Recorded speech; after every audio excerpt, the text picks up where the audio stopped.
வில்லம்பு படத்துடைய இயக்குனர் ரமேஷ் சுப்பிரமணியன் இன்னைக்கு மரணம் அடைந்திருக்காரு. இந்த விஷயம் தான் பலருக்குமே அதிர்ச்சி ஏற்படுத்தியிருக்கு. அதுவும் அவருக்கு வயது 49 ஆகுது. இப்படி இருக்க சூழல புற்றுநோய் காரணமா இவர் மரணம் அடைந்திருக்காரு.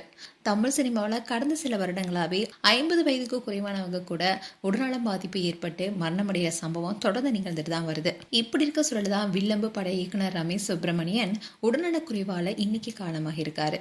அவருக்கு வயது 49.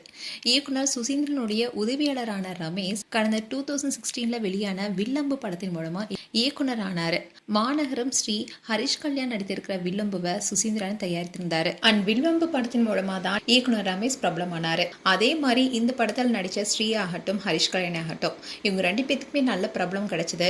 ஆனா ஸ்ரீயோடைய வாழ்க்கை மாநகரத்துக்கு அப்புறமா திசை மாறி போயிடுச்சு. அண்ட் அவரு கூட நடித்த ஹரிஷ் கல்யாணம் இப்போ பல ஹிட் மூவியை கொடுத்துட்டு வராரு. அண்ட் அது மட்டும் இல்லாம பல படங்களுக்கு இவர் உதவி இயக்குனராகவும் இருந்திருக்காரு. அதோட பொம்மை நாயகி படத்தின் மூலமா இவருக்கும் யோகி பாபுக்கும் நல்ல நட்பு உறவும் ஏற்பட்டுச்சு. இதை தொடர்ந்து இவர் விக்ராந்த் யோகி பாபு வச்சு தி கில்லர் மேன் என்ற படத்தை இயக்கி தயாரிச்சிருந்தாரு. இப்படி இருக்க சூழல் தான் இவருக்கு புற்றுநோய் பாதிப்பு ஏற்பட்டது. கடந்த சில மாதங்களாவே எலும்பு புற்றுநோயினால பாதிக்கப்பட்டு இப்படி இருக்க சூழல தான் கடந்த சில மாதங்களாவே எலும்பு புற்றுநோயினால அவதிப்பட்டு வந்தாரு. இதன் காரணமா சென்னையில மருத்துவமனையில சிகிச்சையும் பெற்று வந்தாரு. இப்படி தீவிர சிகிச்சையில இருந்தாலும் கூட எந்த பலனும் அடிக்காம காலமாகியிருக்காரு. இந்த விஷயத்தை கேள்விப்பட்ட பல பிரபலங்களும் அவருக்கு ஆழ்ந்த இரங்கலை தெரிவிச்சிட்டு வராங்க.